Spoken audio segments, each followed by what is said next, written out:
کیژان ئیبراهیم خەیات دەنگێکی تایبەت و یەکێکە لە خانمە سەرکەوتووەکان کە ماوەیەکە بێدەنگە و هیچ بەرهەمێکی نوێی نییە، بەڵام لە ئێستادا لە ڕێی تۆڕە کۆمەڵایەتیەکانەوە یەکێک لە گۆرانیەکانی هونەرمەند زەکەریا دەڵێتەوە کە بە شێواز و ستایلی تایبەتی کیژانە.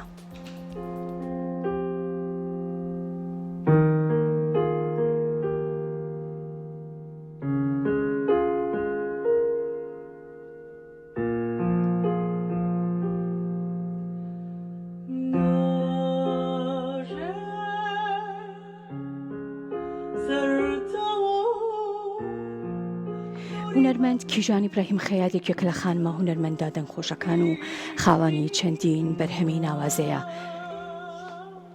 ئەم هونەرمەندە ماوەی چەند ساڵێکە لە تاراوگاژی و لە بەرهەمەکانی دوورکەوتۆتەوە یاخود نوێترین بەرهەمی بڵاو نەکردوێتەوە. لا پێگەی تایبەتی خۆی لە ئێستادا دەرکەوتۆ و یەکێک لە گۆرانیەکانی هونەرمەند زەکەریا بە دەنگ و ستایلی تایبەتی خۆی دەڵێتەوە و دەژنووسێت کە ئەم گۆرانیە یەکێکە لە بەرهەمە جوانەکانی هونەرمەند زەکەریا.